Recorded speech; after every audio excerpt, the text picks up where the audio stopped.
Well, if anything positive has come from the O.J. and Nicole Simpson tragedy, it's the increased awareness of the problem of domestic violence in our country. Tonight, East Texas News begins a special three-part series about the extent of that problem, how it is treated by our legal system, and what victims and abusers can do to get help before the violence turns deadly.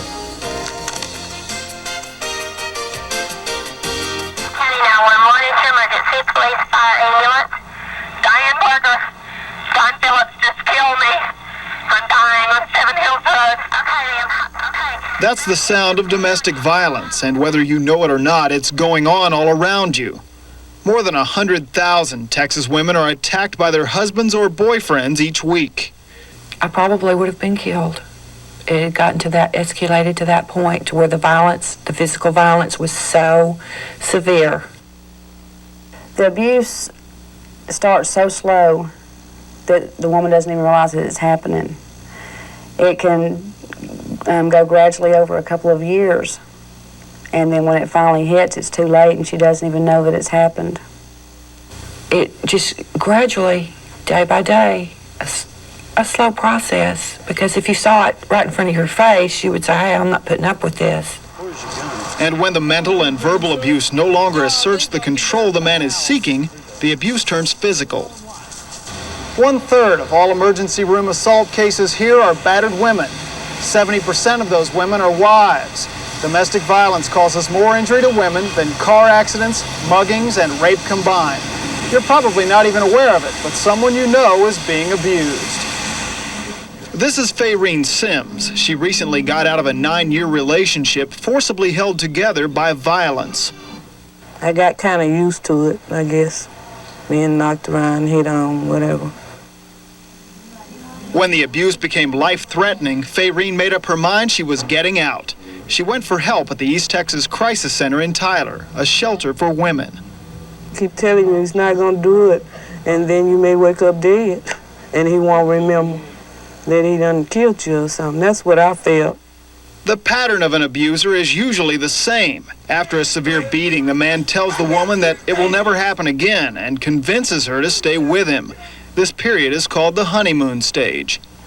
I'd leave and stay away for a few weeks, and he would come back. Oh, I'm so sorry. I love you. Just tears running down his face. It'll never happen again. Please forgive me. Please give me another chance. And I'm sitting there all bruised up and stuff, and then he tell me he's sorry and he loved me and it's not going to happen again. But it keeps happening over and over.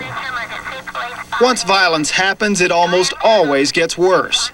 30% of all women murdered in this country are killed by their husbands, ex-husbands, or boyfriends. And the things he said to me, someone's going to die tonight and it's not going to be me. But for many victims, it's not easy to leave when the unknown appears more frightening than accepting the abuse. On special assignment, Paul Abrams, East Texas News. There is help out there. The Andrews Center in Tyler has set up a phone bank for abusers and victims. In Tyler, call 903-597-1351, or outside of the city of Tyler, you can call 1-800-333-0358. Tomorrow night, in part 2 of Till Death Do Us Part, we'll take a look at how the law enforcement and our legal system deals with family violence. Violence cases tie up our court system, yet only a fraction of them ever go to trial. The O.J. Simpson case put the national spotlight on domestic violence, but it's extremely common right here in East Texas. In part 2 of his special series, Till Death Do Us Part, Paul Abrams shows us how our legal system deals with the problem. You and each, you swear to tell the truth, the whole truth, nothing but the truth, so help you God.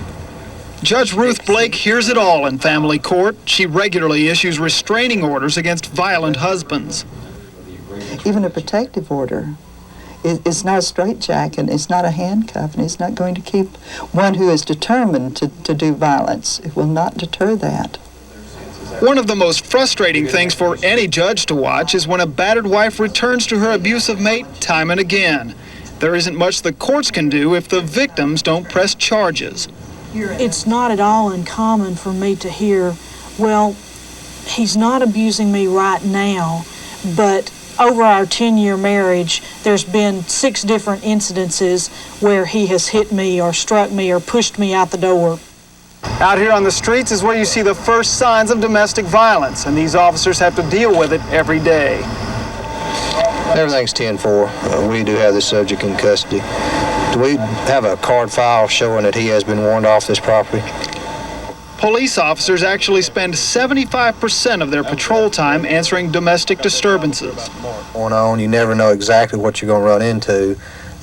You get out at the house, you walk up to the door, you don't know if the husband or the wife or whoever is involved has gotten a gun, or you never know, what you're going to be confronted with. Is this the pipe he was using to beat on the house? That is the pipe he was using to beat on the house. Do you think if we did not arrest him and left him out here that he would come back and do something to you? Yes, I do. My hands are shaking right now. I am scared to death of him. Officers may now arrest an offender if they believe the victim is in danger. It's no longer up to the woman to decide whether she wants her husband taken into custody. Officers like the new advantage.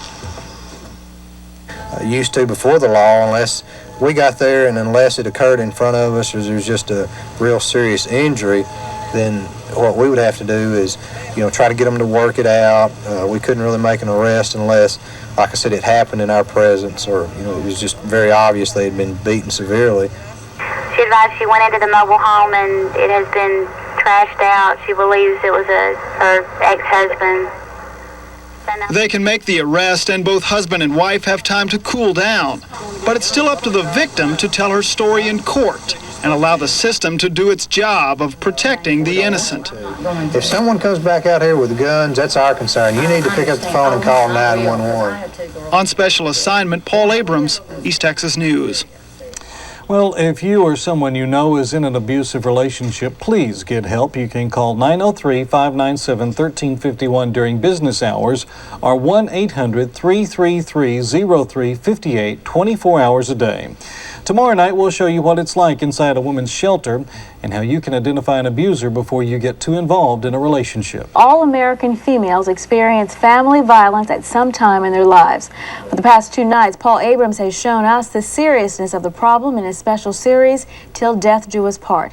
Tonight, Paul will explore some solutions to the problem and show women what characteristics they should look for in a man that could indicate a tendency towards violence and abuse.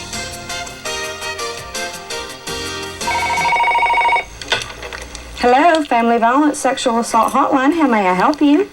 For a woman undergoing abuse at the hand of her husband, help is only a phone call away. Do you feel safe to go to your house to get some belongings like whatever clothes you need, night clothes? Experienced counselors can help women get away from an abusive situation and into a protective shelter. Many times there is no one for them to go to.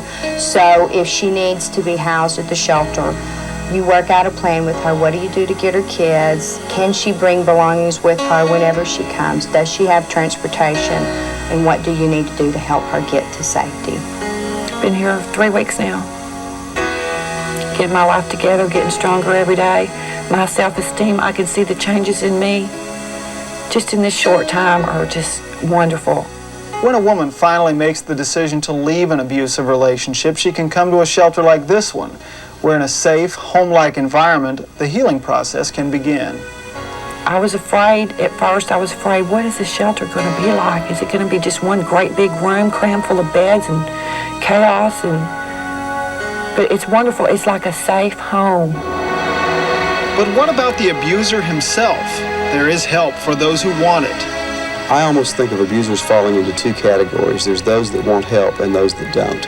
Those that want help invariably do well with counseling, social skills learning, and rebuilding the relationship. Those that don't want help invariably do poorly. In our case, seeking help would mean participating in the men's group, which operates for 20 weeks that the group meets. An individual can come in at any point and drop into that group. The things that we want remembered and the things we want incorporated in the future. This candlelight vigil held recently in Tyler was to remember those women who did not get help in time.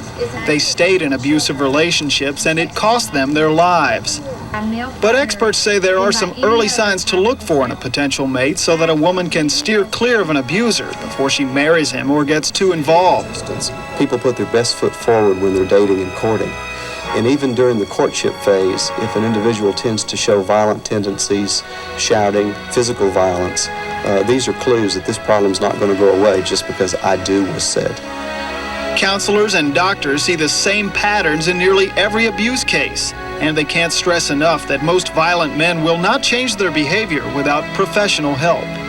Many women, especially younger women, will believe that if they'll just go ahead and get married, that he won't be jealous anymore and he'll know that we're going to be together, and so this will all change.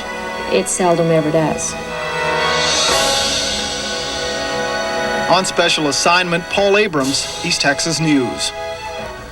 Women who are in abusive relationships can get help by calling area code 903-597-1351 during business hours, and there's a 24-hour hotline. That number is 1-800-333-0358. East Texas News has set up a special hotline staffed with experienced counselors who can advise women how best to get help before the violence turns deadly. And I also understand that's not just for the abused, but for the abuser as well. They can give them help, so it's good both ways. Valuable. The weekend is here. The weekend is